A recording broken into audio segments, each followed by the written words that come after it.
ko lang malaman, Ay meron na po. bang reaction si Presiding Officer Chis Escudero doon sa lumabas na report na sinisimulan na daw ligawan ni Senator Chis Escudero, Senator Jinggoy, magkapatid na Villar, Senator Loren Legarda to convict VP Sara? That is totally untrue po, no? I asked the presiding officer, natawa lang siya, sabi niya, talaga lang, tinatanong mo pa yan sa akin. So that is completely untrue po na wala pong ganong mga moves on his part.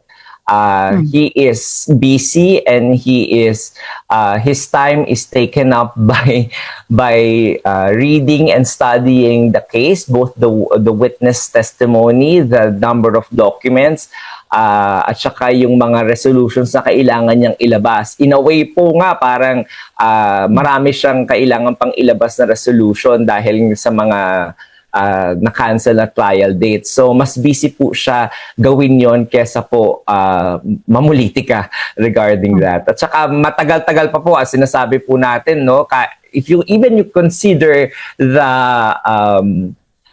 yung ano na yun, no, kung totoo, the practicality of it, it's too early for you to actually do that. Dahil, sabi ko nga, 31 days pa to, itong Article 1. Susunod dito, meron pa tayong Article 3, tas meron pang Article 2. So, that will entail mga 90 more days, sorry, not 90, mga 50 more days, no?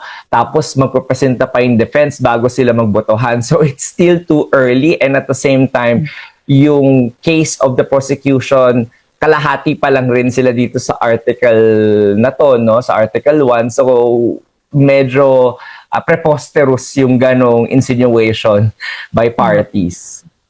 So, anong tingin doon ni Senator Chis Escudero? May plano na i-discredit? Ano yung nakikita niya na intention ng ganong balita? I-discredit yung maganda niyang paghawak sa impeachment trial? Actually, he didn't describe anything to me kung anong tingin niya doon. Parang, nung tinanong ko lang siya, parang ang ano niya lang, bakit mo pa ako tinatanong? Parang alam mo naman na wala namang ganyan. Alam mo naman na hindi totoo yan. So yun lang, parang so preposterous for me to even raise it up to him. So I think ganun din yung iniisip niya na parang it's so preposterous na may ganung issue na logically, practically, hindi siya feasible for the meantime or hindi gagawin ng isang matinong politician to do it this early on. Pero pwede yung gawin kapag patapos na, sir, o hindi rin? Hindi rin. I don't think hindi ganun si Senator Escudero eh. Parang as you know, no, kahit na before, laging ini-issue sa kanya yan yung regarding the Senate presidency, ganyan din yung pinalabas na issue. So lumang tugtugin na po yan eh, if you consider it. And any person pwedeng anuman, basta i-allege mo lang, parang yan na yan. At yung person na sinasabihan ng ganon, siya ngayon yung nabibigyan ng burden of proof na patunayan yung kanyang innocence on the matter, even wala namang ebidensya, no? At wala siyang kailangan gawin. However, in a court of law, which is logical, ito po dapat sinusunod natin, no, sa ating mga araw-araw na paniniwala sa mga lumalabas po na news. Kung sino po nag-allege, siya ang kailangan magpatunay, at yung kailangan mag-defend sa sarili niya, yung accused o yung respondent, walang kailangan gawin. Kung hindi ma-prove yung allegation, he or she can sit pretty there without doing anything because of the presumption of innocence. So lagi po natin kailangan isipin yun na dapat ganon yung mas logical na pag-iisip kesa yung sa kabila na maniniwala kagad tayo sa allegations. Ang problema, parang dating, sir, blind item, walang source. Yes, tama ka po dyan. No? Mahilig po tayo sa ganon eh. Kaya yung mga ganyan, binabrush aside na lang po ng mga senators natin kasi alam naman nila kung ano yung totoo. Last na lang on my part. So on Monday, sir, kung meron ng impeachment trial, ilalabas na ni Presiding Officer Escudero yung pong ruling at warning sa both parties kaugnay ng kanilang mga naging public statement at saka pinopost sa social media. Tama po kayo, Ma'am Selly. Pero bago po niya basahin at ilabas po yung ruling na yon, kailangan niya po munang marinig si Attorney Amado Ligutan. Bibigyan po ng oras si Attorney Ligutan to respond to the manifestation and accusation of the lead counsel, Attorney Sison. At pagkatapos po nun, baka kung may kailangan ibahin sa ruling niya, base dun sa sinabi ni Attorney Ligutan, baka magkaroon ng konting break para maiba lang po yung draft niya, at kung wala naman po yung ine-expect ni presiding officer na sasabihin ni Attorney Ligutan, ay yun din yung naisip niya na sasabihin ni Attorney Ligutan. Yung ruling niya babasahin niya na po kagad without any more taking a short break. Okay, thank you, attorney. Salamat po. Thank you po, Ma'am Selly. Attorney, papasok po si Ate Nims. Andyan na po ikaw. Present. Hi, Hi. Attorney. Good morning.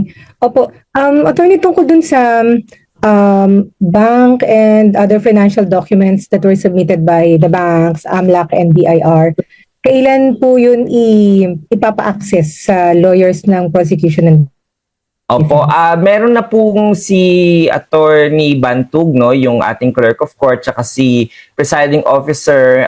They have already almost completed the inventory at saka po yung pag-examine ng mga, lalo pa yung mga for in-camera examination ni presiding officer, yung mga anti-money laundering council reports po.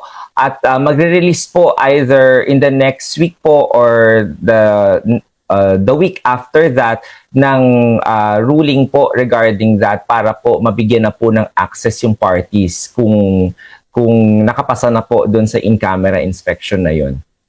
Okay. Yung pong BIR and bank documents ay, tama ba, certainly, mapapabigyan ng copy or ipapa-access yun sa both panels. Pero yung sa AMLAC ay depende pa. Yes po, opo. Depende po dun sa last na ruling, yung ruling dun sa in-camera, kasi kailangan suriin po ni presiding officer isa-isa yung mga reports na yon. Tapos tinanong niya na rin yung representative ng Anti-Money Laundering Council if there are mga madi-disclose ba yung procedure, yung process, kung paano nila nakuha yung mga information na yon, how they were able to investigate these matters. At kung wala naman pong madi-disclose doon sa papel na report po na yon, ipapayagan na po yung both parties to access it. Yun lang po naman yung concern ng presiding officer, kaya siya nag-in camera para po hindi makakuha ng ideya yung mga ibang tao na may mga ginagawang masama, kung paano ginagawa ng Anti-Money Laundering Council yung pag-iimbestiga sa ating mga bank records para malaman nila kung ano dun yung sakop ng laundering. Okay. And then, dun po sa access naman, tama ba, hindi naman siya rush kasi dulo pa siya, fourth pa siya na You're correct. You're for Article 2 po. So, katulad nung timeline natin kanina, it will be at the end of the trial po. So, if we consider it, baka yung Article 2 na yon mag-umpisa na po ng Nobyembre o Desyembre. No? Yun lang po sa end ko, attorney. Thank you. Maraming salamat, Ma'am Nympha. Attorney, si Dexter po. Dex, andyan ka? Good morning. Good morning, Dex. Sorry, hindi kita nasagot kahapon. Oo nga. Oo. Attorney, balikan ko lang yung issue doon sa mga statement ng prosecution. Paano tinitake ng isang korte, isang impeachment court ito, na yung mga counsel ay tila pinagsasabihan or pinupuna ang naging galaw o anumang ginawa ng mga senator judge sa isang trial? Dexter, unang-una, hindi ko alam ano yung pinapatunguhan mong statement kasi maraming statement sila, no? Araw-araw yata nagpe-press briefing Kaugnay sila, po no? ito. So, hindi ko alam yung specific na statement na yun, no? Kaugnay ito doon sa pagpuna nila na dapat daw ang isang senator judge, dahil nasa konstitusyon, kailangang dumalo personally doon sa trial at hindi yung nagmo-monitor lang doon sa isang sulok outside the courtroom.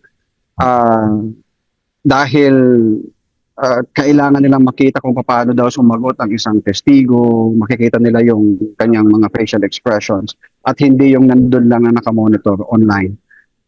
Paano po ito tinitake ng impeachment court? Yung mga ganitong pahayag ng counsel outside the court mismo. Of course, yung impeachment court will consider that matter, no? Dahil may nagmo-monitor naman ang ating branch clerk of court, tsaka yung mga staff po, minomonitor naman yung mga pahayag na yan. At I'm sure kasama yan sa mga papaalalahanan na dun sa ruling ni presiding officer, yung proper decorum ng bawat litigant, pati po ng counsels, when it comes to dealing with the court. Kasi alam naman po ng lahat ng abogado at na yung meron kaming tinatawag na Code of Professional Responsibility and Accountability at na dapat hindi kami nagsasabi ng anything that will degrade the credibility and the integrity of the court, because our overall duty is for justice to be done and for us to strengthen the workings of the court so that the people, kasi officers of the court kami, so that the people will have faith in the justice system, which is kasama dito yung impeachment court. So any matter na nakakasira, any public speech nakakasira doon sa notion na yon na fair, na ginagawa ng korte yung kanyang gawain, at ito ay credible at may integrity, ito po ay nakikita sa paglabag na doon sa aming Code of Professional Responsibility and Accountability. So it will be considered by the impeachment court and the presiding officer in his ruling, I'm sure. And at the same time po, kailangan rin pong lahat tayo maging maingat sa sinasabi po natin. Kasi po, yung alam naman natin yung ating mga House Prosecutor Panel, sila rin po ay part of the legislative. At kung siguro maaalala nila, ginagawa rin naman po nila yan sa Kongreso na after nila magpa-enter ng attendance doon sa plenary, ay lalabas naman po sila. Meron din po silang Congressman's Lounge doon at doon sila makikipabalik-taktakan sa kanilang mga kasamahang congressman at magsasnack din po at kakain din po. So ganun din po ang Senado dahil nga po doon sa sinabi kong rule on Redix at saka Heinz President na pinapayagan po yung continuing quorum basta po yung ating mga legislative persons ay nasa vicinity ng Kongreso o ng Senado within the power of either the Speaker or the Senate President or the presiding officer to be called anytime that there needs to be persons in the plenary or in the session. Attorney, kung sa mga regular na korte, ang paghahayag ng anumang statement against sa isang judge ay mako-consider na grave. Paano po ito para sa impeachment court? Lalo't ginawa yung statement outside the court. Oo. Dexter, kung mababasa ninyo, meron tayong ABS-CBN versus Ampatuan, meron tayong in regard Chief Justice Sereno, may mga statement din siya doon. Marami rin tayong mga kaso na ng galing sa Korte Suprema na ginagabayan yung lahat ng korte on how to deal with criticisms outside of the court. And medyo stricto po yun, and kung makikita po natin ang ating presiding officer and the impeachment court itself, kung magre-resolve yan, lagi po nakabase lamang po yan either sa mga batas na naipasa ng Kongreso o kaya naman po sa mga batas na nakapaloob po sa jurisprudence o yung mga kaso na dinesisyonan ng Korte Suprema. So makakaasa po kayo na galing lang doon ang mga resolution ng ating presiding officer. So, ganun, kung paano po tinatrato ng Korte Suprema yung ganung mga kritisismo sa kanyang sarili, sa Korte, ganun din po ang susundan ng ating impeachment court.